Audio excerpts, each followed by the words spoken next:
আসসালামু আলাইকুম। প্রজন্ম ভাবনা অনুষ্ঠান থেকে আপনাদের সাদর সম্ভাষণ জানাচ্ছি।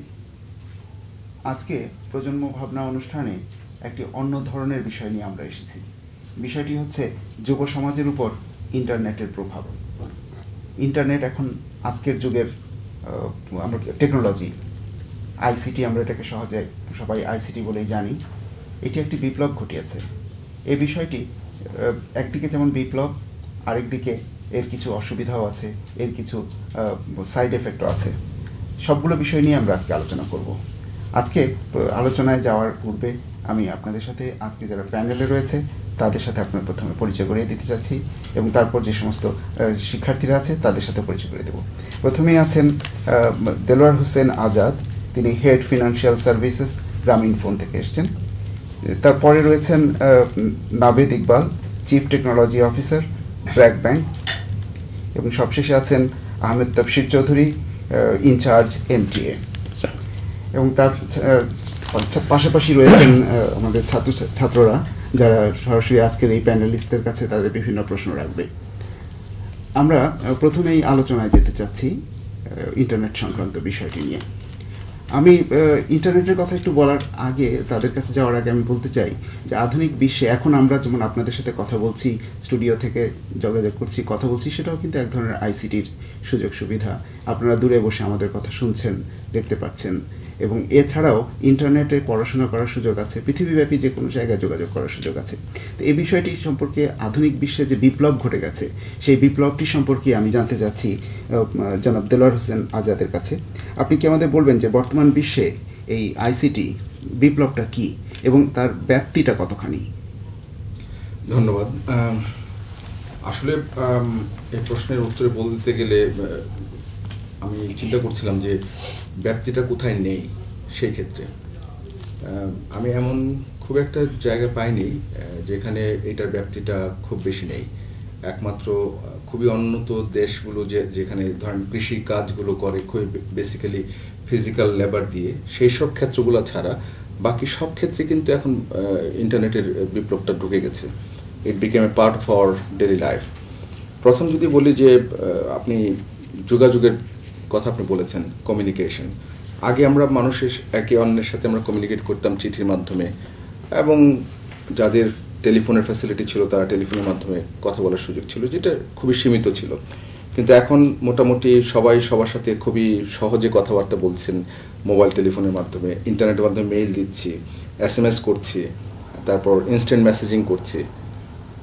যোগাযোগটা বলা যায় এখন ইনস্ট্যান্টেনিয়াস হয়ে গেছে। আগে যেটা একটা লম্বা সময় লাগতো একজনের সাথে আরেকজন চিঠির মাধ্যমে যোগাযোগ করতো, এখন কিন্তু পুরো ব্যাপারটা ইনস্ট্যান্টেনিয়াস। এবং এটা কোনো জিওগ্রাফি লিমিটেশন রাখছে না। আপনি এখানে বসে এখনই আমেরিকাতে একটা মেসেজ পাঠালেন, এখনই পৌঁছে যাবে, সে এখনই আপনাকে রিপ্লাই করতে পারবে। এটা আরেকটা বিপ্লব, যে ইনস্ট্যান্টেনিয়াস, যে আপনি যখন করছেন তার কিছুক্ষণের মধ্যেই এটা এফেক্টটা পাচ্ছেন আপনি।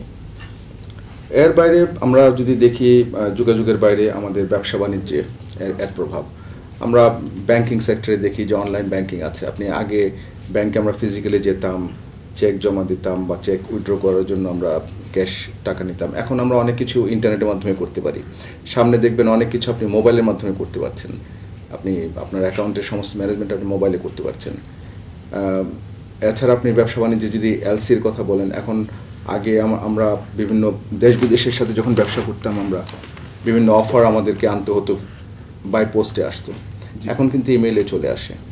এখন আমরা ভিডিও কনফারেন্সিং করি আমাদের আদার যারা পার্টনার থাকে তাদের সাথে। নেগোসিয়েশনটা অনেক সময় ভিডিও কনফারেন্সিং মাধ্যমে হয়ে যায়। ব্যবসা বাণিজ্যে এটার প্রভাবটা অনেক অনেক বড়, এবং যেটা হয়েছে যে প্রোডাক্টিভিটিটা অনেক বাড়িয়ে দিয়েছে এইসব কারণে। আপনি চিকিৎসা শাস্ত্রে যদি যান, এখন দেখবেন যে উন্নত যত চিকিৎসা সবই হয়ে গেছে কম্পিউটারাইজ। যত ডিভাইস দেখছেন, সিটি স্ক্যান বলেন, MRI বলেন, যত মডার্ন টেকনোলজি দেখছেন, ইভেন ক্যান্সারের জন্য এখন খুব ভালো একটা টেকনোলজি এসছে, যেটা বেসিক্যালি একটা রোবোটিক একটা মেশিন। ডক্টররা শুধু প্রোগ্রাম করে দেয়, মেশিনটা এই ট্রিটমেন্টটা দেয়, রেডিওথেরাপি বা এই জাতীয় কিছু, যেটাকে সাইবার নাইফ বলে। তো সমস্ত জায়গাতেই আপনি যদি দেখেন একটা বিপ্লব ঘটে গেছে এই ইনফরমেশন অ্যান্ড কমিউনিকেশন টেকনোলজির কারণে। ইভেন আমাদের এগ্রিকালচার সেক্টরে এখন বেশ বড় বিপ্লব আসতে যাচ্ছে।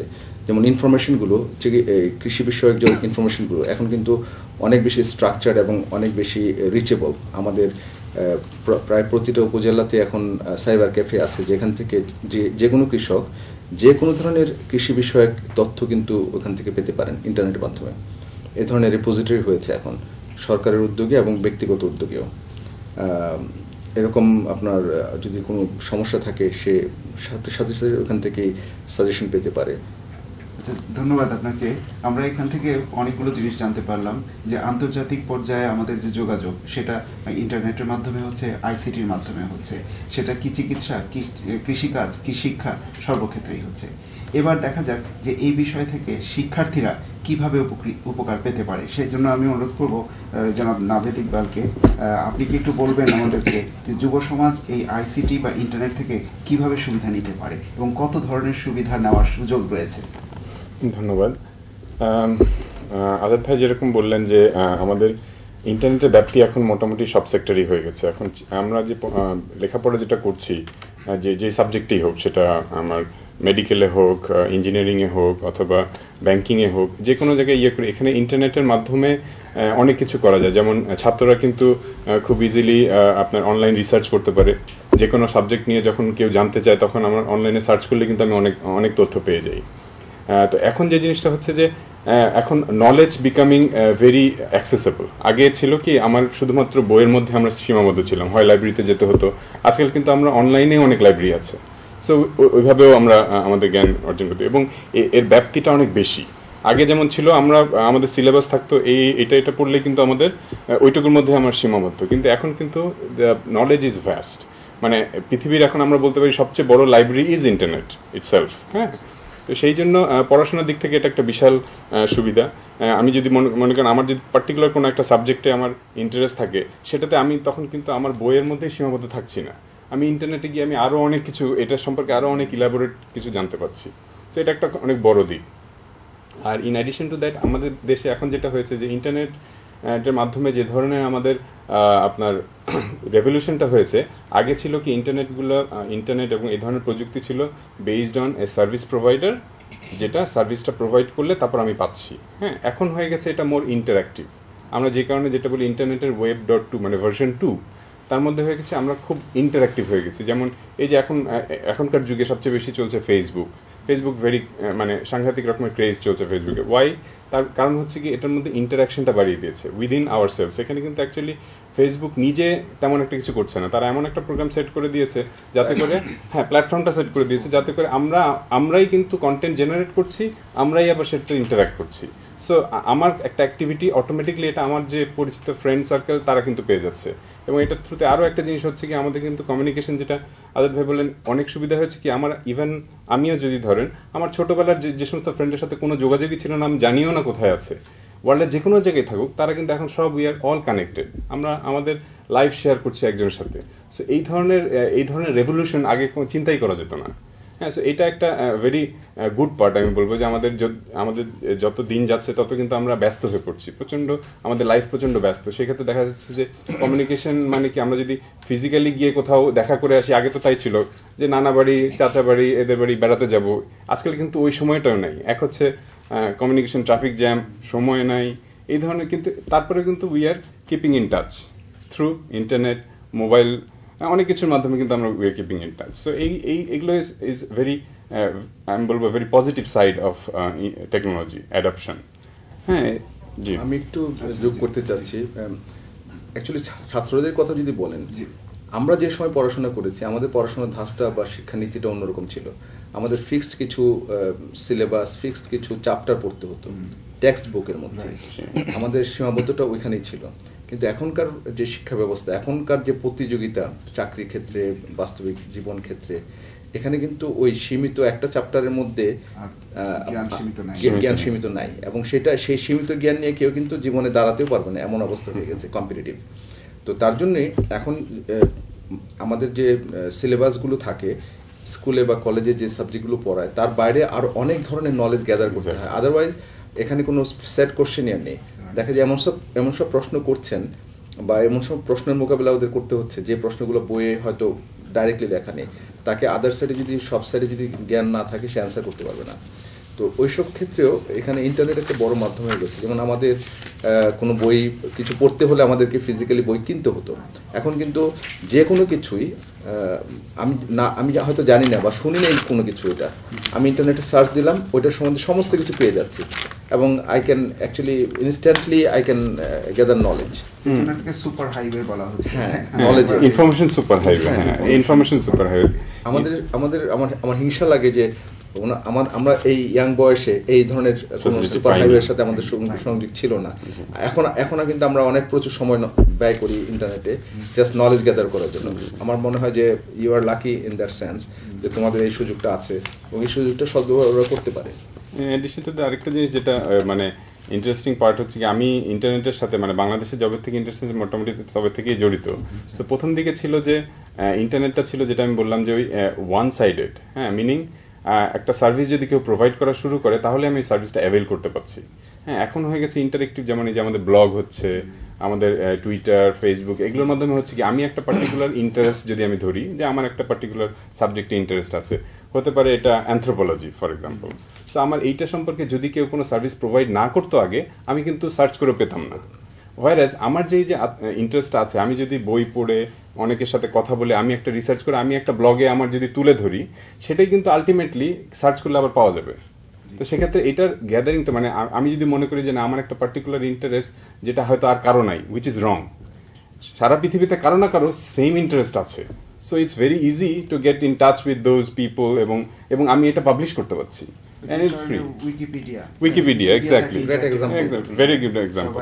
জি, যার যা পছন্দ, যার যা নলেজ সেটা দিয়ে দিচ্ছে, কেউ কাউন্টার করতেও পারছে। এক্স্যাক্টলি। ধন্যবাদ আপনাদের এই বিষয়টার জন্য আলোচনা করার জন্য।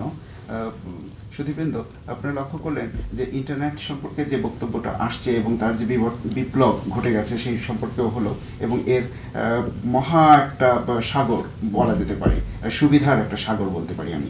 কিন্তু সবসময় কি তার সুবিধা, তার কি কোনো ভিন্ন দিক রয়েছে, তার কি কোনো ডার্ক সাইড রয়েছে, সে বিষয়টি নিয়ে আমরা এখন কথা বলবো। জনাব আহমেদ তফসির চৌধুরীর সাথে আমার প্রশ্ন আপনার কাছে, বেশ কঠিন বিষয়টা তো সমালোচনা করতে হবে। আমরা একটা বই পড়তাম দৃষ্টিপাত, সেখান থেকে চমৎকার একটা কোটেশন ছিল, বিজ্ঞান দিয়েছে বেগ, কেড়ে নিয়েছে আবেগ। অতএব এই যে ইন্টারনেটের যে সুবিধা, এই এত সুবিধা দিয়েছে, তার কি কোনো অসুবিধা আছে, তার কি কোনো কি অন্ধকার দিক রয়েছে? আপনি কি বলবেন এই ব্যাপারে? জি, ধন্যবাদ। সব ভালোরই কিছু মন্দ দিক থাকে। বলা হয় যে আগুনের আবিষ্কার যখন হয়েছিল প্রথম, সেটার দ্বারা মানব সভ্যতার একটা মূল যে সূত্রপাত, সেটা আগুনের আবিষ্কারের মাধ্যমে হয়েছিল। কিন্তু এই আগুনকে যদি যথেচ্ছভাবে ব্যবহার করা যায় তাহলে গায়ে লাগতে পারে, পুড়ে মারাও যেতে পারে মানুষ, ঘর পুড়ে যেতে পারে, বিভিন্ন বড় ক্ষতি হতে পারে আগুন থেকে। কিন্তু এর নিয়ন্ত্রিত ব্যবহার আমাদেরকে বাঁচতে শিখিয়েছে। তো ইন্টারনেটটাও তেমনি। ইন্টারনেটের অনেক ভালো কথা আমরা শুনলাম এবং নিঃসন্দেহে এটা খুবই বর্তমান যুগের জন্য এটা খুবই উপকারী। এবং আমি নিজেও তো মনে করি যে ইন্টারনেট ছাড়া এখন চলাটাই মনে হয় কঠিন। সকালবেলা অফিসে গিয়ে যদি ইমেলটা না চেক করি, মনে হয় আমার দিনই শুরু হলো না। তো এটা নিঃসন্দেহে খুব ভালো দিক, তবে এর যথেচ্ছ অপব্যবহারও হচ্ছে। যেমন এমন প্রথমে যদি ধরি যে এটাতে সময় নষ্ট করা হয় অনেক বেশি, একটা নেশা ধরে যায়, এডিকশন, যে কোনো এডিকশনই খারাপ। তো ফার্স্ট জিনিসটা হচ্ছে যে একটা ইন্টারনেটের উপর একটা এডিকশন যদি চলে আসে, যে সারাক্ষণ আমি ব্রাউজিং করি, সারাক্ষণ আমি ফেসবুকে বসে থাকি, সারাক্ষণ আমি তারপরে এর দ্বারা মানুষকে একটা সীমিত জায়গায় নিয়ে আসছে। পরিবার থেকে অনেক সময় দেখা যায় যে এত বেশি এটাতে মানুষ মজে যাচ্ছে যে পরিবার থেকে তাকে আলাদা করে ফেলছে। এই জিনিস নিয়ে খুব আজকাল গবেষণা হচ্ছে। তারপরে অনেক নিষিদ্ধ সাইট আছে, সেগুলাতে মানুষ চলে যাচ্ছে, সেখান থেকে এমন কিছু জিনিস পেয়ে যাচ্ছে যেটা চারিত্রিক ক্ষতির কারণ ঘটছে, সেই জিনিসগুলো আছে। কারণ ইনফরমেশন সুপার হাইওয়ে যখন বলছি, এটা ওপেন, সবার জন্য এটা খোলা। এখান থেকে ভালো জিনিস যে নেওয়ার সে ভালোটা নেবে, যে খারাপটা নেওয়ার সে খারাপটা নিয়ে নিচ্ছে।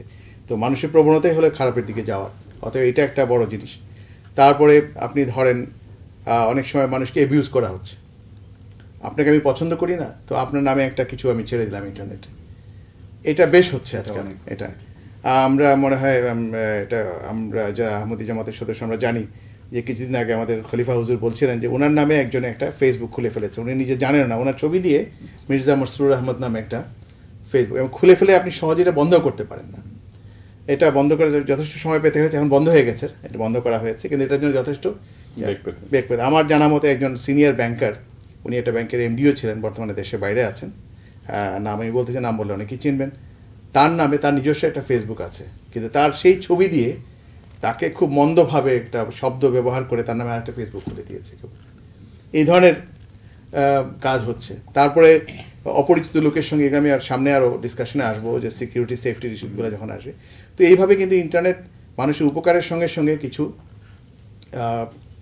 বেশ মন্দ দিকও এখানে ছড়িয়ে দিচ্ছে, বেরিয়ে আসছে। ধন্যবাদ। এবং এই জন্য ইভেন আমেরিকার মতো দেশেও সেখানে তা FBI থেকে গাইডলাইন দিয়েছে প্যারেন্টসদের জন্য যে তোমরা তোমাদের শিশুদেরকে এইভাবে তোমরা গাইড করো যাতে তারা এটার মন্দ দিক থেকে বাঁচতে পারে। ধন্যবাদ। আমরা এতক্ষণ আলোচনা শুনলাম প্যানেলিস্টদের কাছ থেকে ইন্টারনেট সম্পর্কে। ইন্টারনেটের বিভিন্ন দিক নিয়ে আলোচনা হলো, তার ভালো দিক, মন্দ দিক এবং তার বিশেষত্বগুলো। এরপর আমরা যাচ্ছি শিক্ষার্থীদের কাছে, যারা এই যুগের মানুষ, যারা ইন্টারনেটের এখন যুগে বাস করছে এবং তার যথেচ্ছ ব্যবহার করছে। কিন্তু তার আগে আমরা একটা ভিডিও ফুটেজ দেখে নিচ্ছি। এই ফুটেজের আলোকেই হয়তো তারাও প্রশ্ন করবে, আমাদেরও আলোচনা করার সুবিধা হবে। চলুন আমরা সেই ফুটেজটা দেখি। ফ্যাসিলিটি করা যায়, যেমন বুয়েটের আমরা BIS ইউজ করতেছি, আমাদের অনেক অফিসিয়াল কার্যক্রম সবগুলো অনলাইন বেসড হয়ে গিয়েছে। পেপারে মনে হয় নতুন দেখলাম যে আমাদের পাঠ্যপুস্তকগুলো সেগুলো অনলাইনে প্রোভাইড করা হচ্ছে, সেটা অবশ্যই নতুন খুব ভালো দিক। এবং এছাড়াও আমরা মেইলিং কমিউনিকেশন অথবা ফেসবুকিং আমাদের সবার সাথে একটা কমিউনিকেশন রাখা, এটা ইন্টারনেটের মাধ্যমে খুব ইজিলি, চিপলি অ্যান্ড ইফেক্টিভলি করা যায় আমার যেটা মনে হয়। ফেসবুকের কিছু নেগেটিভ ইফেক্ট বলতে এখন এটা হিউজ টাইম কনজিউম করে বিভিন্ন সময়। ইন্টারনেট অ্যাকচুয়ালি বুয়েটে ভর্তি হওয়ার আগে আমার তেমন একটা লাগে না, যেমন ইন্টার যখন পড়ছি তখন লাগেনি, কিন্তু বুয়েটে যখন ভর্তি হয়েছি তখন যেমন ধরেন পরীক্ষার রুটিন থেকে শুরু করে তারপর রেজাল্ট জানতে হবে, এটাও নেটে প্রথমে দিয়ে দেয়। এরপরে শুরু হচ্ছে যে হলের জিনিসপত্র, যে হলে আমার কিছু ডিউ বাকি আছে নাকি নেই, তারপর রেজিস্টার করার সময় যে পরীক্ষার আগে যে রেজিস্ট্রেশন করতে হয় ওইটাকে আমার ডিউ আছে নাকি নেই এটার জন্য লাগে। আর মোস্ট ইম্পর্টেন্ট যেটা এখন হচ্ছে আমাদের মানে অ্যাডভান্স পড়ালেখা, যেমন অটোক্যাড, তারপরে C++ প্রোগ্রামিং, এগুলো জিনিসপত্র স্যার বলে দেয় যে আমাদের নেটে তোমায় এই লিঙ্কে পাবা। প্লাস আমাদের ম্যাডামদের যারা বাইরে থেকে PhD করে আসছে ওদের নিজেদের একটা সাইট থাকে, ওইখানে বলে যে লেকচারগুলো তুমি এখানে খুব সুন্দর করে পাবা, এগুলো ডাউনলোড করো। প্লাস আমি নিজে থেকে যেমন C++ প্রোগ্রামিং করবো, স্যার ক্লাসে লেকচার দিচ্ছে ঠিক আছে, কিন্তু এটা তো ভিজুয়াল জিনিসপত্র, আমি যদি না দেখি তাহলে সমস্যা হয়। তো ইউটিউবে এখন দেখা যাচ্ছে ইউটিউবে সার্চ দিলে সব কিছু চলে আসতেছে, তার মানে C++ যে আমার এই প্রোগ্রামিংটা লাগবে আমি স্পেসিফিকলি বলে দিলে সেইটা আসতেছে, আমি প্রোগ্রামিং করতেছি, ভিডিও স্ট্রিম হচ্ছে, আমি দেখতেছি। ইন্টারনেট নিয়ে যেটা দেখা যায় সুবিধা বলতে গেলে আমরা দ্রুত সব কিছু কমিউনিকেশনের ক্ষেত্রে খুবই সুবিধা পাচ্ছি, তারপর বিভিন্ন রকম ডকুমেন্ট সব কিছুই নামাতে পারছি। কিন্তু সুবিধার থেকে এখন কিছু কিছু যখন আমরা জিনিস ইউজ করি, মানে বিজ্ঞানের সুবিধার থেকে অসুবিধাগুলো আমাদের কাছে আরও বেশি ফুটে ওঠে, কারণ আমরা ব্যাড জিনিসগুলোকে বেশি তাড়াতাড়ি ক্যাচ করতে চাই। তো ব্যাড জিনিসের জন্য যেমন দেখা হচ্ছে ভাস্ট ইউজ অফ ফেসবুক, মানে যেটা নাকি খুব মিসইউজ হচ্ছে, এটা একটা। আর আমার এক্সপিরিয়েন্স যেটা যে জাস্ট একটু ফ্রেন্ডদের সাথে আমার মিসকন্ট্যাক্ট হওয়াতে আমার মানে কিছু ফ্রেন্ড মানে আমার প্রোফাইল মানে ইমেল অ্যাকাউন্ট এগুলো হ্যাক করে দিচ্ছে আর কি, সফটওয়্যার নামিয়ে। তো এই জিনিসটা খুব এম্বারেসিং ছিল। আমার জরুরি সময় আমি আমার ইমেল ইউজ করতে পারতেছি না। খারাপ দিক বলতে গেলে হ্যাঁ, কমিউনিকেশনের জন্য দরকার হয়, বাট এখন দেখা যাচ্ছে কমিউনিকেশনের থেকে বেশি স্টুডেন্টরা বেশি ফেসবুক ইউজ করছে জাস্ট ফর নিজেদের দেখানোর জন্য। বেশিরভাগ এখন স্টুডেন্টদের ক্ষেত্রে দেখা যায় কোথায় গিয়েছি, কি করেছি, এগুলো নিয়ে বেশি চিন্তিত। কমিউনিকেশনের জন্য ব্যবহারের থেকে বেশি হচ্ছে ওরা দেখাতে চাচ্ছে আমি আপডেট, আমি এই লেভেলের সাথে চলছি, এটা দেখানোর জন্য সারাক্ষণ ফেসবুকে বসে থাকে। এটা মোটামুটি অনেক, সারাদিনই মোটামুটি ইন্টারনেটের মধ্যেই থাকতে হয় এখন, যেরকম অবস্থা। আমাদের ডিপার্টমেন্টের পড়াশোনা থেকে শুরু করে মোটামুটি সামাজিক যোগাযোগ সব কিছুতেই ইন্টারনেটের মানে মোটামুটি ভূমিকা। যেমন যদি ডিপার্টমেন্টের সাথে রিলেটেড করি, যেমন আমাদের ডিপার্টমেন্ট এখন ডেভেলপ করতেছি ইন্টারনেটের, আমাদের যে ডিপার্টমেন্টের সাইটে যাওয়া যাচ্ছে সেখানে আমরা সিলেবাস পাচ্ছি, আমাদের কবে কোন এক্সাম হচ্ছে, আবার বিভিন্ন সেমিস্টার ওয়াইজ বা ইয়ার ওয়াইজে নিজেরা গ্রুপ খুলতেছে ডিপার্টমেন্ট, সেখানে ইনফরমেশনগুলো পাওয়া যাচ্ছে, রিসেন্ট ইনফরমেশনগুলো পাওয়া যাচ্ছে। আর আমরা যে জার্নালগুলো পাচ্ছি সেগুলো আমরা টিচারদের হেল্প নিয়ে আমরা জার্নালগুলো কালেক্ট করতে পারছি। অনেক জার্নাল থাকে, ব্লগ থাকে বা ডলার দিয়ে কিনতে হচ্ছে, সেটাও আমাদের টিচাররা হেল্প করতেছে।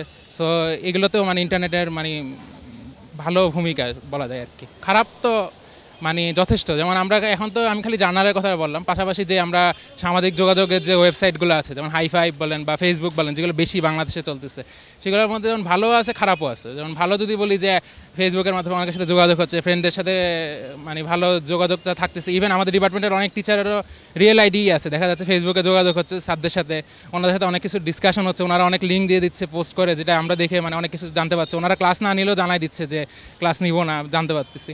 আবার অনেক সময় দেখা যায় যে ডিপার্টমেন্ট থেকে মানে যে টিচারদের অনেকে হেট করে, যে এই টিচারকে পছন্দ করে না, তার নামে গ্রুপ খুলতেছে অথবা তার নামে ফেক আইডি করে সেই আইডি দিয়ে নানান ধরনের তারা যে ক্লাসে যে ডায়লগগুলো দেয় বা পড়ানোর সময় যে কথাগুলো ইউজ করে, সেগুলোই দেখা যাচ্ছে ফেসবুক আইডিতে ওগুলো দিয়ে স্ট্যাটাস দিচ্ছে বা রিকোয়েস্ট পাঠায়, নানাভাবে হ্যারাসমেন্ট করে। এখন আমরা অনেক সময় কনফিউজড হয়ে যাই যে এটা আসলেই উনি নাকি উনি না।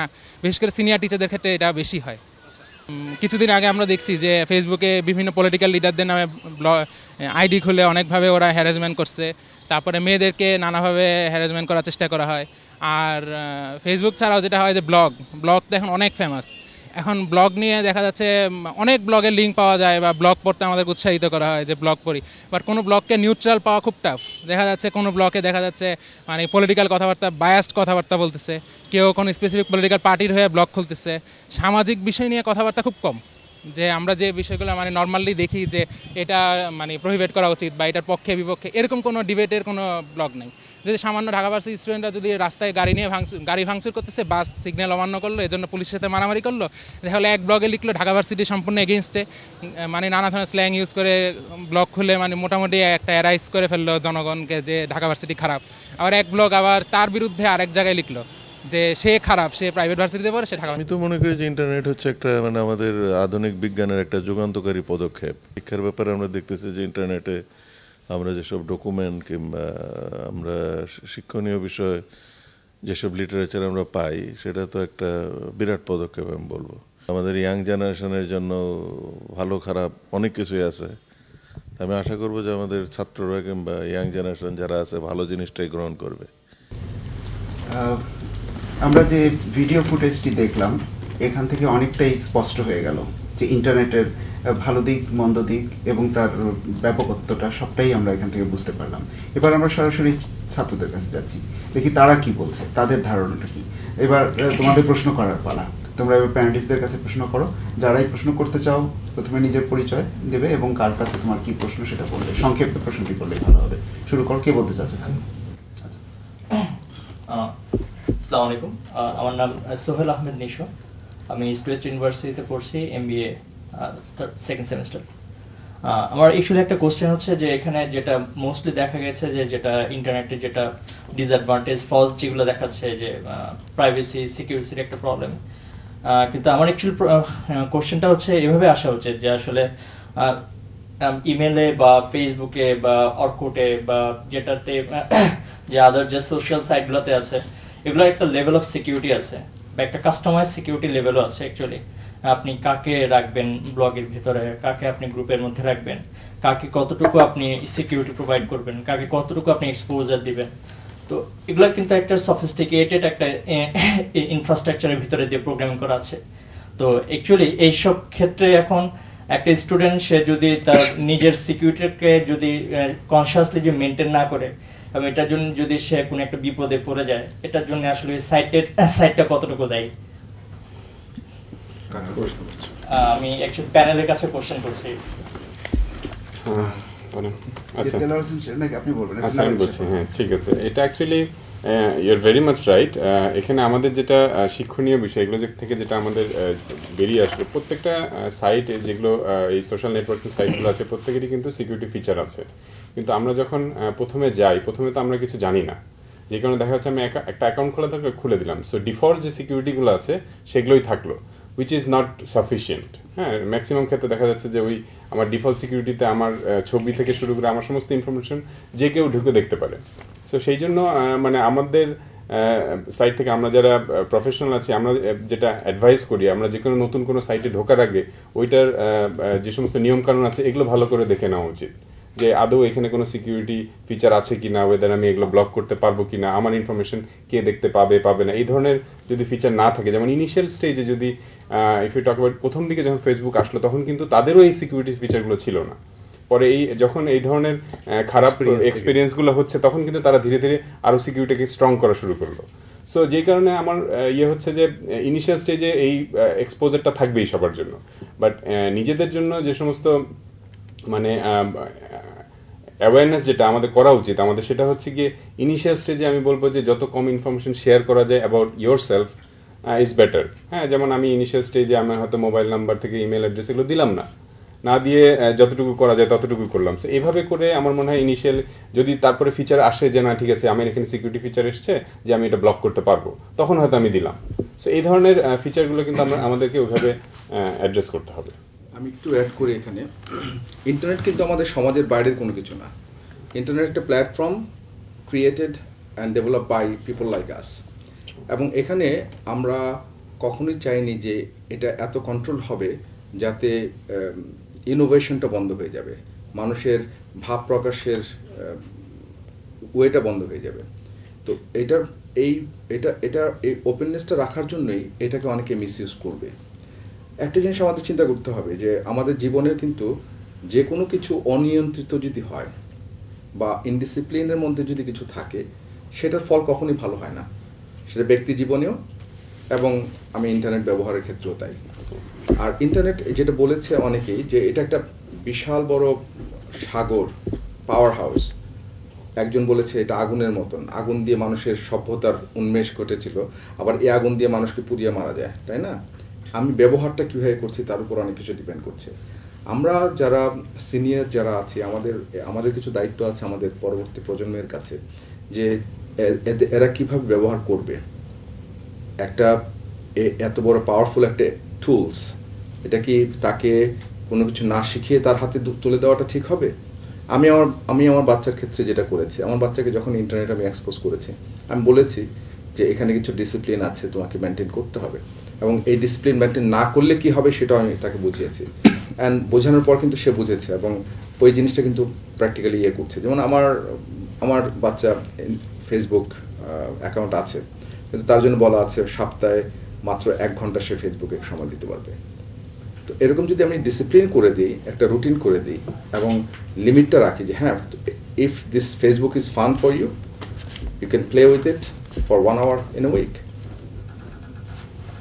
এটাকে যদি অ্যাবিউজ করি, আমি যদি তাকে বলি, দেখা যাবে সে সারা রাত জেগে ফেসবুকে কমিউনিকেট করছে, definitely it will have some bad effect.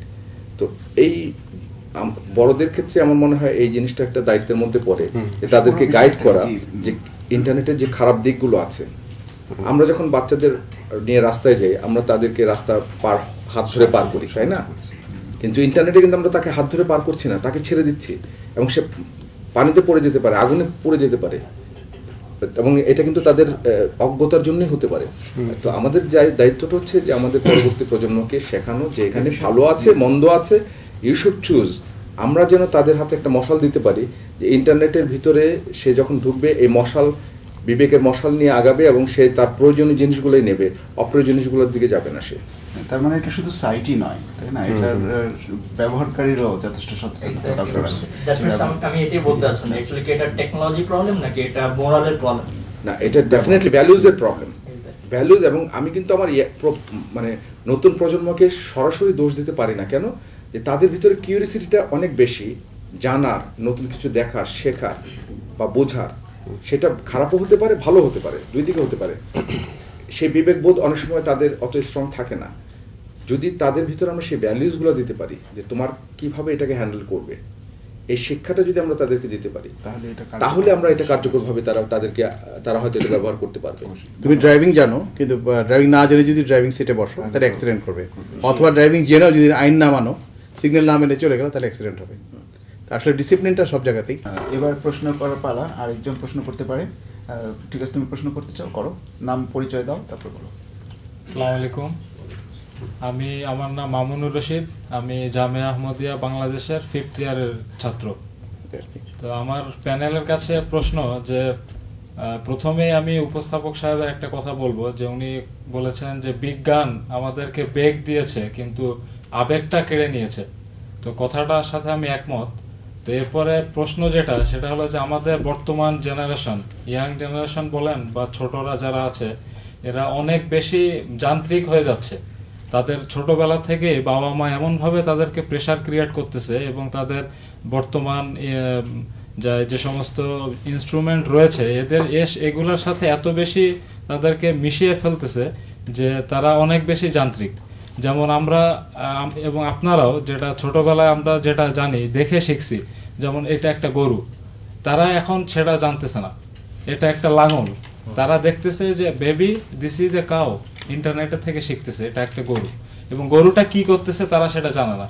যেমন তারা সারাদিন ইন্টারনেট ব্যবহার করতেছে কিন্তু জানে না যে দ্য স্কাই ইজ ব্লু, দেখতেছে না, জানে ঠিকই কিন্তু দেখতেছে না। এই যে একটা ইমোশনের ঘাটতি মানে মারাত্মকভাবে তাদের ভিতরে বিরাজ করতেছে, এটার সলিউশন কি? ইন্টারনেট বাবা মা কেন তাদেরকে এটা করতেছে না যেটা তারা নিজেরা করে আসছে?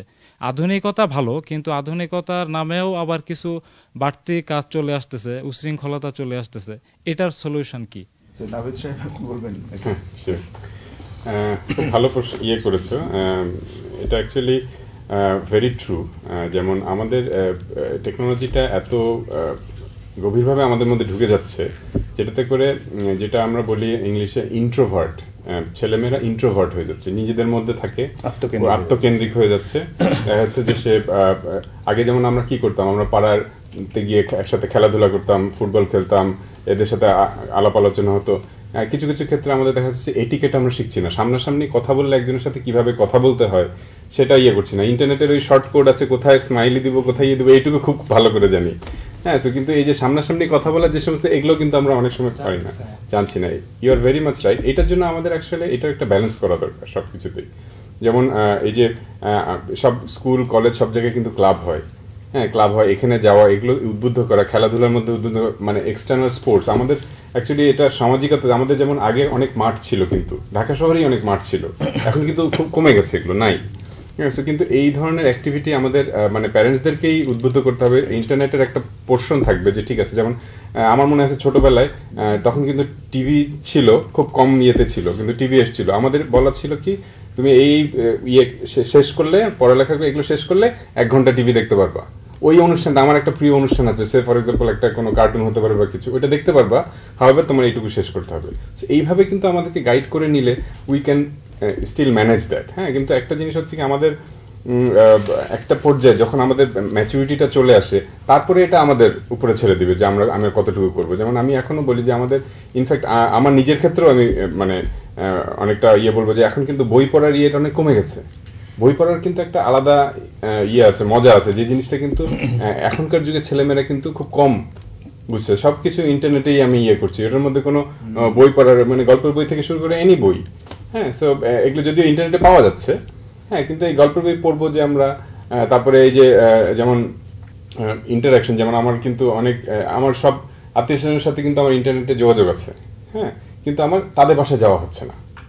সো এই যে জিনিসটা, যেমন আমাদের যে কারণে আমাদের এখানে যেমন এখন যদি আমরা বলি যে আমাদের কিন্তু অনেক ধরনের যে অনুষ্ঠানগুলো হয় ডিউরিং আমাদের বিয়ের অনুষ্ঠান থেকে শুরু করে পহেলা বৈশাখ, বিভিন্ন ধরনের আমাদের এইগুলোতে কিন্তু এই ইন্টারাকশনগুলো বাড়িয়ে দিচ্ছে আমাদের। হ্যাঁ, এইগুলোতে আমাদের কিন্তু আরো যোগদান করতে হবে। হ্যাঁ, সমস্যাটা কিন্তু শিক্ষা ব্যবস্থার, পুরোটাই শিক্ষা ব্যবস্থার সমস্যা, এবং এটা শিক্ষার্থীদেরও দোষারোপ করা যায় না, সিস্টেমেরও দোষারোপ করা যায় না। শিক্ষকরা যদি বিষয়টাকে এইভাবে বিবেচনা করে এবং তাদেরকে বাধ্য করা হয় বই পড়ো, ইন্টারাকশন করো, আলোচনা করো, তাহলে অবশ্যই সেটা ভালো হতে পারে। যদি সবসময় তাদের উপরে ছেড়ে দেয় যে এটাই প্রশ্ন, এটাই পরীক্ষা, এটাই সবকিছু, তাহলে ওই অবস্থাটাই হচ্ছে যেটা এখন হয়েছে আর কি। আমি ঢাকা বিশ্ববিদ্যালয়ের গণযোগাযোগ সাংবাদিকতা বিভাগের 2য় বর্ষের ছাত্র। আমার প্রশ্ন হচ্ছে যে অনলাইনে যখনই আমরা মেইল ওপেন করি, মোস্টলি ফেসবুকে এটা সবচেয়ে বেশি দেখা যায়, ইদানিংকাল মেইলে ইনবক্সে আসে এই বিষয়গুলো অনলাইন ইনকামের ব্যাপারে। paisalive.com এর ব্যাপারে বেশ কিছু বিষয় আছে যেখানে বলা হয় যে তুমি একটা ওয়েব পেজ ওপেন করো এবং এখানে তুমি ডিজাইন করে তুমি এখানে এমন কিছু দাও যাতে হচ্ছে মানুষ ওই পেজটা বারবার ভিজিট করবে, এবং এর এগেইনস্টে তোমার এখানে কিছু অ্যাড দেওয়া হবে, তুমি এতে ইনকাম করতে পারবে। বিষয়টা হচ্ছে যে বাংলাদেশের প্রেক্ষিতে এটা কতটা যুক্তিযুক্ত, আমরা এখান থেকে ইনকাম করতে আসলে পারি কিনা। আর বিষয়টা হচ্ছে যে ইনকাম আর কি, কাজ আপনি করলেন, কাজ করার পর দেখা গেল যে আপনার অ্যাকাউন্টে ওরা বলে দিচ্ছে যে you have got $100, but how could you get this dollar? এটা কিভাবে আমরা নিব, আমরা কিভাবে আর্ন করবো এটা? ধন্যবাদ তোমার প্রশ্নের জন্য, খুব সুন্দর একটা প্রশ্ন করেছো। আমাদের দেশে এ ধরনের মানে আমাদের দেশের প্রেক্ষাপটে এ ধরনের ইনকাম পসিবিলিটি আছে। যেমন আমারই পরিচিত একজন আছে যে ট্রান্সলেশন করে দেয় একটা সাইটের হয়ে, হ্যাঁ, যেমন Amazon.com-এ। Amazon.com-এ সে কী করে, সে বিভিন্ন প্রোডাক্টের বাংলা ভার্সনটা লিখে। এই যে একটা সিম্পল একটা সার্ভিস, এটার জন্য তারা কি করে, তারা ওই Amazon.com-এ তারা তাদের ক্রেডিট দেয়, ডাইরেক্টলি ডলার দেয় না, তাদের একটা ক্রেডিট দেয়, একটা পয়েন্টস দিচ্ছে। তখন সেই চিন্তাগুলো যে এটা কীভাবে আনবে, ইউর রাইট, আমাদের দেশের যে অর্থনৈতিক মানে ব্যাংকিং ইনফ্রাস্ট্রাকচার, এখানে বাইরের থেকে রেমিটেন্সটা আনা, ডিক্লেয়ার করা যে আমি একটা ইনকাম করছি বাইরে, এখানে বসে অথচ বাইরে থেকে, এই জিনিসটা এখনো আমাদের রেগুলেটরস এবং গভর্নমেন্ট ঠিকভাবে মানে আমি বলবো যে আইনের ইয়ের মধ্যে নিয়ে আসেনি। হ্যাঁ, দে আর ওয়ার্কিং অন ইট। হ্যাঁ, আমরা চেষ্টা করছি, Bangladesh bank is working on it. আমাদের নিজেদের ইনফ্রাস্ট্রাকচারটা যখন একটা পর্যায়ে চলে আসবে, তখন এই ধরনের ইনকাম আমরা অ্যাকসেপ্ট করতে পারবো খুব ইজিলি। হ্যাঁ, এখন এটা একটু জটিলতার মধ্যে আছে। তোমার যদি মনে করো ডলার তোমার অ্যাকাউন্টে আসে, বললো যে তুমি যেমন বললে $100 এসছে, অথবা ইভেন যদি তোমাকে চেকও পাঠিয়ে দেয়, এই চেকটা এখানে ভাঙানো অনেক জটিল আছে, এই চেকটা ভাঙানো এত সোজা না। হ্যাঁ, সো সেই কারণে ইউর রাইট, এটা করা ডিফিকাল্ট। কিন্তু সে যেটা করছে যে যেমন Amazon.com-এ যেমন তার সুবিধাটা হচ্ছে, সে কিন্তু ওই যে পয়েন্টার এগেন্স্টে কিছু জিনিস কিনতে পাচ্ছে, কিনে সেটা আবার বাংলাদেশে নিয়ে আসছে, নিয়ে এসে এখানে আবার বিক্রি করছে। পণ্য বিনিময় পণ্য সেখানে নিয়ে আসছে, নিয়ে সেটা আবার কি করছে, ই কমার্স সাইটের থ্রুতে সে বিক্রি করছে। হ্যাঁ, বিক্রি করে আবার সেটা তখন সে টাকা পেয়ে যাচ্ছে। হ্যাঁ, সো এটা মানে অল্টারনেট ইনডাইরেক্টলি নিয়ে আসছে।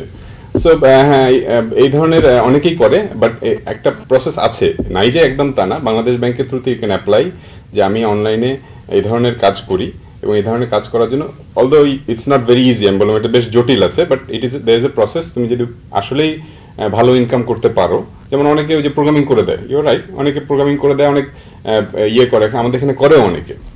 কোনো প্রতিষ্ঠানের মাধ্যমে করাটা ইজিয়ার, বাট তুমি যদি পার্সোনালি অনেকে ফ্রিল্যান্স করে, হ্যাঁ, সেটা করতে গেলে তখন ওই তোমাকে অ্যাপ্লাই করতে হবে, বাংলাদেশকে বলতে হবে যে আমি এখান থেকে বসে অনলাইনে ইয়ে করবো, তাদেরকে বুঝাতে হবে। তারপরে কিন্তু তারা যখন পারমিশন দেবে, then you can open a local foreign currency account, এবং সেই অ্যাকাউন্টে ওই টাকাটা নিয়ে আসতে পারবে। এটা কি আরেকটা কাজ করা যায়, বাইরে যারা থাকছেন তাদের কোনো অ্যাকাউন্টের রেফারেন্স যদি দিয়ে দেওয়া হয় যে টাকাটা অমুক অ্যাকাউন্টে জমা দিয়ে দাও, করা যায়, ভেরি মাচ পসিবল, বাট সমস্যা হচ্ছে কি, সবার তো এই ইয়েটা নাই যে আমার আত্মীয়-স্বজন, সবার তো আত্মীয়-স্বজন নাই। হ্যাঁ, তো সেইখানে একটু সমস্যা হয়ে যায়। ধন্যবাদ, একটা ভালো আইডিয়া পাওয়া গেল যে স্টুডেন্টরা ইনকামও করতে পারে। আজকে হয়তো টাকাটা আসবে না, কিন্তু কোনো এক সময় হয়তো আসার সুযোগ আসবে। এরপরে কেউ প্রশ্ন করবে? আসসালামু আলাইকুম, আমার নাম আহমদ তৌসিফ চৌধুরী, আমি ব্র্যাক ইউনিভার্সিটিতে পড়ছি, department of electronics and electrical engineering, first year. আমার প্রশ্নটা আমি 3টা ভাগে ভাগ করে নিচ্ছি। তো প্রথম ভাগটা হচ্ছে, এটা ইটস অ্যাবাউট ইন্টারনেট আর্নিং। ফার্স্টে হচ্ছে like is it our right time এখন যে আমার সময়টা আছে to earn from the internet. আর সেকেন্ড কোয়েশ্চেনটা হচ্ছে আমার রিলায়েবল অপরচুনিটিস কিংবা সোর্সেস কীরকম আছে ইন্টারনেটে যেটা থেকে আমি আর্ন করতে পারবো। আর থার্ডটা হচ্ছে এটার ড্রব্যাকসগুলো কী কী আর্নিংসে। তোমার প্রথম প্রাইমারি অবজেক্টিভ হচ্ছে to ensure a better education for yourself. ওইটাকে এনশিওর করে if you have sufficient time, খেলাধুলার পরেও, কারণ তোমার খেলাধুলাটা তোমার শারীরিক এবং চারিত্রিক কারণেই দরকার, এগুলোর পরে যদি if you have time to contribute, then you should. I think I have given you answer on first question. Second questionটা হচ্ছে যে কি কি অপরচুনিটি আছে। এই যে একটা উদাহরণ দিল যে ট্রান্সলেশন, এখন ট্রান্সলেশন একটা বড় মিডিয়াম হয়েছে ইনকামের বাংলাদেশিদের। অনেক সাইট, কারণ হয়েছে যে ইন্ডিয়াতে একটা বিরাট বড় বাঙালি পপুলেশন আছে, বাংলাদেশে একটা অনেক বড় বাঙালি পপুলেশন আছে, এবং বাইরের বহির্বিশ্বে অনেক বাঙালি পপুলেশন আছে যারা এখন ইন্টারনেটে এক্সপোজড। এখন আমরা অনেকেই চাইবো বাংলায় জিনিসটা পড়ার বা দেখার, এবং সেই ক্ষেত্রে এই অনেক ইংলিশ ওয়েবসাইট বা পোর্টালগুলোকে কনভার্সনের প্রয়োজন হয়। এই ট্রান্সলেশন একটা বড় কাজ হয়ে গেছে। এছাড়া আরও অনেক ধরনের কাজ আছে, যেমন ট্রান্সক্রিপশন।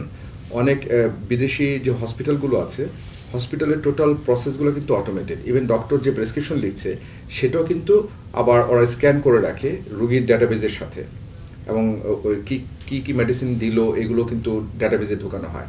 এই ট্রান্সক্রিপশন ডাটা এন্ট্রির কাজও অনেকে করে বাইরে থেকে। তারপর অনেক তোমার আউটসোর্সিং কাজ আছে যেগুলো নর্মাল ডাটা এন্ট্রি বা রাইটিংয়ের কাজ আছে যে কাজগুলো করতে পারে। ডিজাইনের অনেক কাজ হয় আউটসোর্সিংয়ের, এইভাবে অনলাইনে অনেক কাজ করতে পারে। ইভেন রিমোট কল সেন্টারের কাজ হয়, ইন্টারন্যাশনাল কল সেন্টারে অনেকে কাজ করতে পারে। তো এইভাবে অনেক সুযোগ আছে কাজ করার। বাট প্রথম প্রশ্নটা, without hurting your core objective of ensuring a better education for yourself, ওইটাকে ক্ষতি না করে যদি তোমার সময় থাকে, definitely you should do it. ধন্যবাদ। আমরা যারা পড়াশোনা শেষের দিকে আছি এবং যারা পড়াশোনা শেষ করতে যাচ্ছি, তারা ইন্টারনেট বা এই প্রযুক্তি থেকে কিভাবে উপকৃত হতে পারি, প্যানেল কাছে এটা আমার প্রশ্ন। এই আলোচনা তো হলো, আচ্ছা একটু সংক্ষেপে বলবেন নবেদ।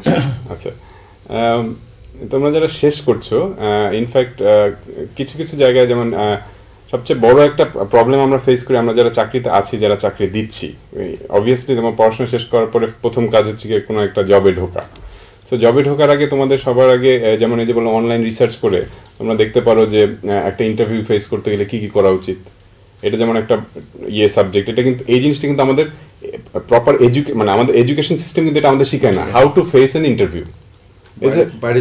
বাইরে যেটা করা হয়, হ্যাঁ, you have to prepare yourself for a particular job. তুমি এখন চাচ্ছ যে ঠিক আছে আমি এখন টেলকোতে জয়েন করবো, অথবা ব্যাংকে জয়েন করবো, অথবা একটা অন্য কোনো ফার্মে জয়েন করবো। এই জয়েন করতে গেলে what do I need to know? First of all ইন্টারনেটের থ্রুতে তোমাকে কী করা উচিত, যেই কোম্পানিতে ইন্টারভিউ দিতে যাচ্ছ তার ওয়েবসাইট ভিজিট করো, তার সেই কোম্পানির সম্পর্কে এনাফ আইডিয়া নিয়ে নাও, বিকজ এগুলো কিন্তু কোয়েশ্চেন করা হবেই তোমার ইন্টারভিউতে, যে তুমি যে এসছো আমার কোম্পানিতে, তাহলে তোমার কতটুকু ইন্টারেস্ট আছে আমার কোম্পানি সম্পর্কে, whether you have done the research. এটা যদি না করো তখন কিন্তু মনে হবে যে ইউ আর নট, তুমি জাস্ট গণহারে মানে ইন্টারভিউ দিয়ে যাচ্ছ। এই জিনিসগুলো একটা বড় জিনিস। প্লাস তোমার নিজের যে সাবজেক্টে তুমি পড়াশোনা করেছো সেটা সম্পর্কে কারেন্ট নিউজগুলো তোমার জেনে নিতে হবে ইন্টারনেটের থ্রুতে। যে কারণ আমরা যে সমস্ত আমাদের এডুকেশন সিস্টেম যেরকম অনেক পুরানো ইনফরমেশন নিয়ে কিন্তু আমরা পড়াশোনা করি, কিন্তু কারেন্ট সম্পর্কে কিন্তু আমাদের আপডেট হতে হবে। হ্যাঁ, যে আমাদের এখন এই মুহূর্তে এই পার্টিকুলার সাবজেক্টে ওয়ার্ল্ডে কোথায় কি হচ্ছে, এগুলো নিয়ে কিন্তু কোশ্চেন হবে। যখনই তুমি বলবা যে হ্যাঁ আমি ইকোনমিক্সে পড়াশোনা করেছি, তখন সাথে সাথে আসতে পারে যে ইকোনমিক্সের উপরে এই মুহূর্তে ওয়ার্ল্ডে কি কি হচ্ছে, সে এই জিনিসগুলো কিন্তু তোমার জেনে নেওয়া উচিত। So this is something that you definitely should মানে seek help of technology and internet to learn about. Job সার্চেও কাজ করছে। জব সার্চ তো এটা বলতে হয় না, এটা সবাই করে, যে জন্য আমি ওইটা উঠি।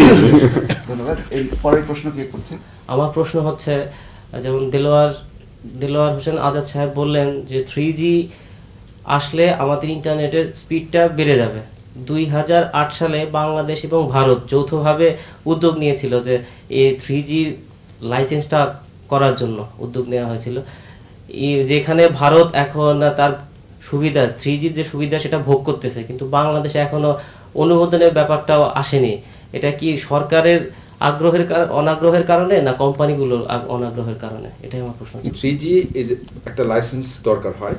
3G যদি কেউ বিজনেস করতে চায়, 3G সার্ভিস যদি দিতে হয়, ইভেন ইন্ডিয়াতেও লাইসেন্স নিয়ে তাদেরকে করতে হয়েছে।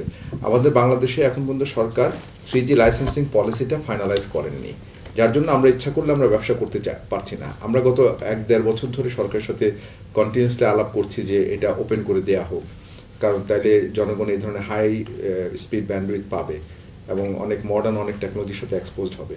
তো এখন পর্যন্ত লাইসেন্সিং প্রসেসটা কমপ্লিট হয়নি, যার জন্য আমরা এই সার্ভিসটা এখন আনতে পারছি না।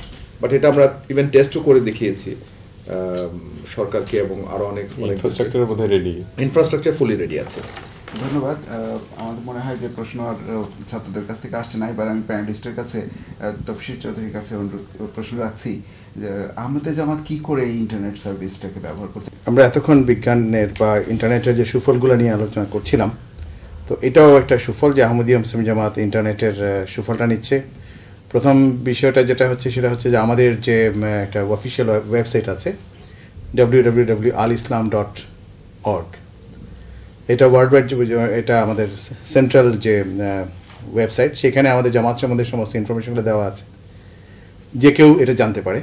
এবং আজকাল আমরা যে দেখতে পাচ্ছি যে এখানে প্রচুর লোক এখানে এটা হিট করছে, অর্থাৎ এটা দেখছে, ভিজিট করছে। এটার মধ্যে আপনার আমাদের মাল্টিমিডিয়া সাইটও আছে, সেখানে বিভিন্ন যে ভিডিও প্রোগ্রামগুলো সেখানে রাখা আছে, বিভিন্ন স্পিচ এবং বিভিন্ন প্রোগ্রামগুলো দেওয়া আছে। ইউটিউব আছে, ইউটিউবে আমাদের এমটি এর যে প্রোগ্রামগুলো সেখানে ইউটিউবে আপলোড করা হচ্ছে। তো আপনি যেটা কোনো একটা মিস করে গেছেন বা আপনার হয়তো এমটি এর কানেকশন নাই, যেহেতু এটা এখনো অ্যাভেলেবল, মানে পাবলিকলি এখনো অ্যাভেলেবল না সব জায়গায়। ইউরোপে আছে, ইউরোপে জানি, লন্ডনে কিন্তু প্রত্যেক ঘরে ঘরে আমাদের এমটি এরা দেখা যায়, ওদের স্কাই লাইনে, স্কাই টিভিতে কি বলে এটাকে, ওই ওখানকার লোকাল ইয়েতে আছে, কিন্তু বাংলাদেশে আমরা এখনও দিতে পারছি না। তো আমরা ইউটিউব থেকে ডাউনলোড করে নিতে পারি প্রোগ্রামগুলো।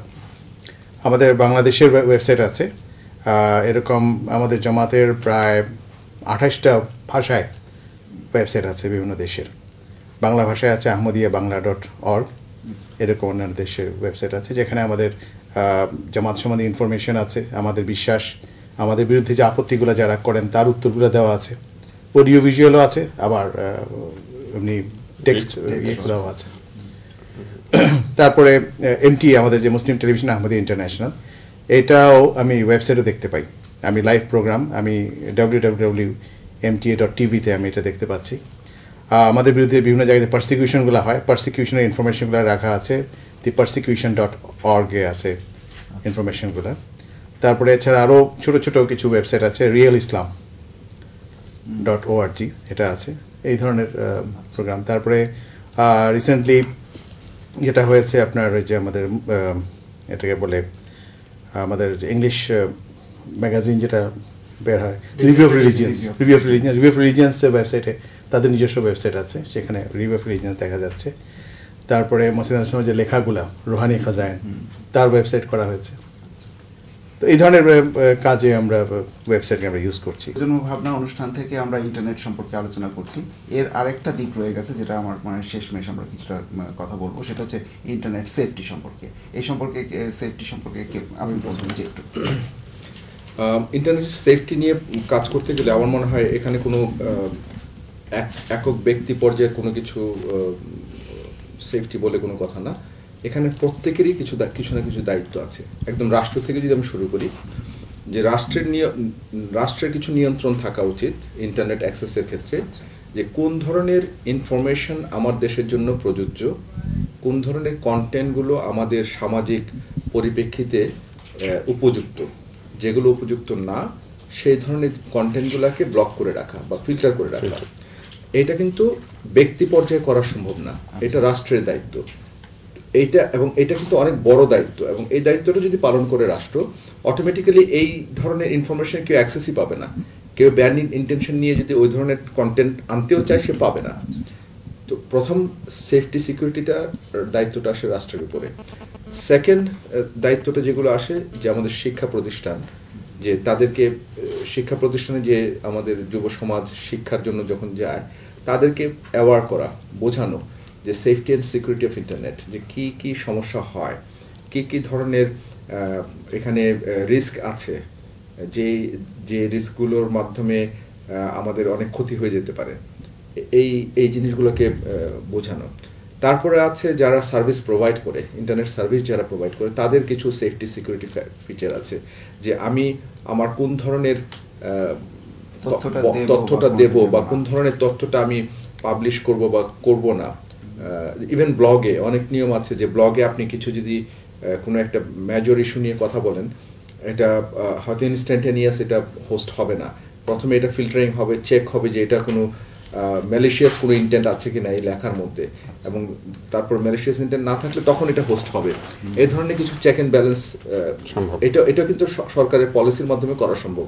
প্রোভাইডাররা দিয়ে থাকে, হ্যাঁ প্রোভাইডাররা দিয়ে থাকে, যে হ্যাঁ যেই ব্লগ হোস্ট করবে ব্লগের একজন মডারেটর থাকেন, মডারেটরের দায়িত্ব হবে যে এই কন্টেন্টটাকে ফিল্টার করা, যাতে করে ম্যালিশিয়াস ইন্টেন্ট নিয়ে কেউ যেন কোনো ধরনের কাজ না করতে পারে। উনি যেরকম বললেন যে গভর্নমেন্টের আছে, সার্ভিস প্রোভাইডারদের আছে, সেরকম আমাদের ইউজার যারা আছে তাদেরও কিন্তু মানে কিছু প্রিকশন নেওয়া যায়। হ্যাঁ, যেমন প্যারেন্টসদের ক্ষেত্রে যেমন বললেন কিছু প্রোগ্রাম আছে, যে প্রোগ্রামগুলো আমি যদি ইনস্টল করি সে কিন্তু নিজে কিছুটা ফিল্টার করে। সো বাট আমরা যখনই when we talk about security এবং সেফটি, এটার ক্ষেত্রে একটা জিনিস সবসময় আছে যে we can minimise it but we can't get rid of it. সবসময় কিন্তু একটা না একটা ব্যাকডোর বা কিছু একটা থেকে যায়।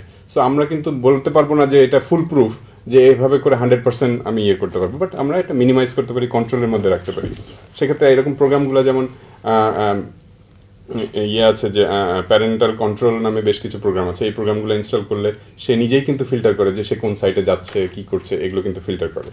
সো এটা যেমন একটা। আরেকটা জিনিস হচ্ছে কি যে আমার কম্পিউটার এবং ইন্টারনেটটা আমি যেখানে কানেকশন দিয়েছি বাসায় এটা একটা কমন এরিয়া হওয়া উচিত, তার রুমে দেওয়া উচিত না। হ্যাঁ, সে তাতে করে হয় কি যে সে অলওয়েজ একটা মনিটরিং এর মধ্যেই কিন্তু সে ব্রাউজ করছে, যাই করুক সে কিন্তু আর ওরকম জায়গায় করতে পারছে না। ওপেন স্পেস, লিভিং স্পেসে, লিভিং রুম হতে পারে, ড্রয়িং রুম হতে পারে, এরকম জায়গায়। সো এই ধরনের ইয়ে কিন্তু আমরা নিতে পারি। আরেকটা যেটা সিকিউরিটি ইস্যু যেটা আসে, যেহেতু আমি ব্যাংকিং লাইনে আছি, এটা আমি একটু বলে দেওয়া উচিত। যেমন আমাদের ক্ষেত্রে আমরা কিন্তু অনেক ধরনের ইন্টারনেট আসার সাথে সাথে অনেক ধরনের সার্ভিস কিন্তু আমাদের কাছে it's coming to our home. যেমন এখন আমরা ইন্টারনেট ব্যাংকিং করছি, সো তার মানে কি আমার ব্যাংকিং ইনফরমেশনগুলো কিন্তু আমি কম্পিউটারের মাধ্যমে করছি। আমার ফান্ড ট্রান্সফার হতে পারে, আমার বিল পেমেন্ট হতে পারে। সো এগুলো যখন আমি করব, আমার যখন কার্ডের ইনফরমেশন বা ইনফরমেশন দেবো, তখন আমার যদি আমি যদি এমন কোনো সাইটে যাই যেখান থেকে আমার এখানে একটা ম্যালিশিয়াস কোনো প্রোগ্রাম ইনস্টল হয়ে গেল, তাহলে কিন্তু আমার এই ইনফরমেশনগুলো চুরি হয়ে যাবে। সো আমাদেরকে এগুলো খুব সাবধান থাকতে হবে যে আমি তারপরে এরকম ফিশিং অ্যাটাক হয় যে আমার ব্যাংকের নামের মতন করে আরেকটা সাইট ওপেন হয়েছে, সো আমি ওইখানে গিয়ে যদি আমার ইনফরমেশনগুলো দিয়ে দিই তাহলে কিন্তু আমার সমস্ত ইনফরমেশন চলে গেল। রিসেন্টলি বাংলাদেশে দুইটা bank e-commerce site e-commerce site শুরু করেছে। তার মানে হচ্ছে কি আমি এখন অনলাইনে পারচেস করতে পারবো। সো এগুলো ক্ষেত্রে আমার কিন্তু কার্ড ইনফরমেশন দিতে হচ্ছে। সো এই কার্ডের ইনফরমেশন দেওয়ার জন্য কি কি সিকিউরিটি আছে, এখানে কিছু কিছু ওয়েবসাইট আছে যারা কিন্তু আবার অথেন্টিকেট করে যে এটা whether this site is authenticated by Visa, হতে পারে অথেন্টিকেটেড বাই মাস্টার কার্ড। এরা হচ্ছে ইন্টারন্যাশনাল মানে দেখে, তারা সিকিউরিটি এনশিওর করে। তারা যদি অথেন্টিকেট, এই জিনিসগুলো আমাদের সবসময় থাকা উচিত, কেউ এটা সার্টিফাই করেছে কিনা। যদি এমন কোনো সাইট কেউ সার্টিফাই করে নেই, আমি ওখানে হঠাৎ আমার সমস্ত ইনফরমেশন দিয়ে দিলাম, তাহলে কিন্তু এটা চুরি হয়ে যাওয়ার সম্ভাবনা থাকে। সো এই জিনিসগুলো কিন্তু আমাদের from user point of view থেকে কিন্তু আমাদের সাবধান থাকতে হবে। আরেকটা হচ্ছে যে অনেক সময় কিছু ফেকই আসে, যেমন আমি নিজে অনেকদিন মাসের পর মাসের পর মাস আমার হটমেইল অ্যাকাউন্ট আমার অনেক পুরনো, যে বলছে আমি হটমেইল থেকে বলছি আমরা আমাদের ইয়েটা রিশাফল করতে যাচ্ছি, তো তোমার পাসওয়ার্ড তোমার ইনফরমেশনগুলো আমাদেরকে পাঠাও। ওখানে আমাকে চেক করতে যে কোথা থেকে আসলো, যদি হটমেইল মাইক্রোসফটের একটা নিয়ে, তো যদি আমি ওখানে ওদের ইমেল অ্যাড্রেস থাকে, দেখা যায় ওখানে একটা অর্ডিনারি ইমেল অ্যাড্রেস hotmail.com থেকে আসছে, আর কখনোই ওরা আমার পাসওয়ার্ড চাইবে না, কারণ ওরা জানবে ওদের কাছে আছেই। এখানে আমি আরেকটা এই কথা প্রসঙ্গে আমি আরেকটা জিনিস আমি রিসেন্টলি এটা ডাউনলোড করেছি ফেসবুক সম্বন্ধে, এবং এটা ইন্টারনেট থেকেই 24 জানুয়ারির একটা ইয়ে আছে। আমি আমার জামাতের এটা যাওয়ার আগে বলছি, সেখানে বলছে যে ফেসবুকের কারণে বিবাহ বিচ্ছেদ বাড়ছে, এবং এটা ইউরোপ আমেরিকাতে খুব বেশি হচ্ছে, ওদের আইনজীবীরা এই কথাগুলো বলেছে। তো এটাও একটা খুব অ্যালার্মিং, এবং সেখানে বলছে কারণ এখানে মানুষ যে এক্সট্রাম্যারিটাল ইয়েতে অ্যাফেয়ার্সে জড়িয়ে যাচ্ছে সেসব ইয়েতে, এবং যার ফলে একটা অবিশ্বাস আসছে। আবার অনেক জায়গায় হাজব্যান্ড ওয়াইফকে পরীক্ষা করার জন্য, ওয়াইফ হাজব্যান্ডকে পরীক্ষা করার জন্য তারা ফেসবুকে ইউজ করছে। যাই হোক, এই জন্য আমাদের জামাতের দিক থেকে কতগুলো বিষয় বলে দেওয়া হয়েছে। যেমন সেখানে প্রথম জিনিসটা বলা হয়েছে যে ফার্স্টে আমাদের জামাতে যারা বলছে individual Jamaat members are not permitted to create Facebook pages on behalf of Ahmadiyya Muslim community. জামাতের নামে কোনো ফেসবুক খোলা যাবে না, বা রিজেম্বল যেমন আহমদিয়া আর মির্জা গোলাম আহমদ কাদিয়ানি, অথবা প্রমিজ মেসিয়া বা মির্জা মসরুর আহমদ বা খলিফাতুল মসি, অর্থাৎ জামাতের যে টার্মিনোলজি যেগুলো সেগুলো ইউজ করে কোনো ফেসবুক খোলা যাবে না। এটা হচ্ছে ফার্স্ট ইনস্ট্রাকশন। সেকেন্ড থিং বলা হচ্ছে যে আমাদের অফিসিয়াল একটা ফেসবুক আছে, যেটা জামাতের যেটা আল ইসলামের ভিতরে প্ল্যাটফর্মের মধ্যে দেওয়া আছে, সেটা হচ্ছে www.facebook.com/ahmadiyamuslim। আর ইন্ডিভিজুয়াল ফেসবুক খোলার ব্যাপারে ডিসকারেজ করা হয়, আর পরে ডিসকারেজ করা হচ্ছে। তারপরে যদি কেউ মেনটেন করতে চায় সেক্ষেত্রে বলা হচ্ছে you have to make and maintain Facebook page use smartly. If you have to make and maintain a Facebook page, then use it smartly. Avoid posting unnecessary information, অপ্রয়োজনীয় ইনফরমেশন এবং ছবি না দিতে বলা হয়েছে। Refrain from discussion forums, unnecessary discussion forum থেকে নিজেকে বিরত রাখতে হবে। কমেন্টস এবং চ্যাটিংয়ের সময় নষ্ট হয় এবং এর দ্বারা অনেক কিছু মন্দ জিনিস চলে আসে। and other time consuming web interactions. এছাড়া যেমন আপনার যে জিনিসের অপরিচিত লোকের সঙ্গে কখনোই বন্ধুত্ব করা উচিত না। কারণ আপনি জানছেন এটা আপনার সামনে একটা দেয়াল রয়ে গেছে, ওই পারে কি আছে আপনি কিন্তু তাকে জানেন না। অতএব ফেসবুক যারা ইউজ করবেন, ফার্স্টে যেখানে যে সিকিউরিটি মেজার, আজকাল কিন্তু প্রাইভেসি অনেক স্ট্রং করা হয়েছে ফেসবুকে।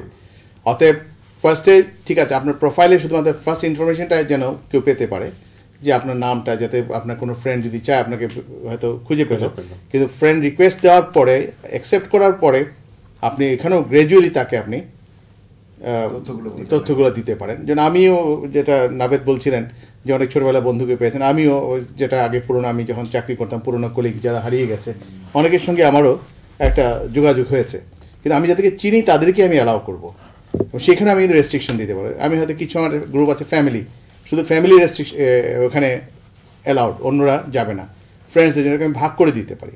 এই বিষয়গুলো আমাদের মেনটেন করা উচিত।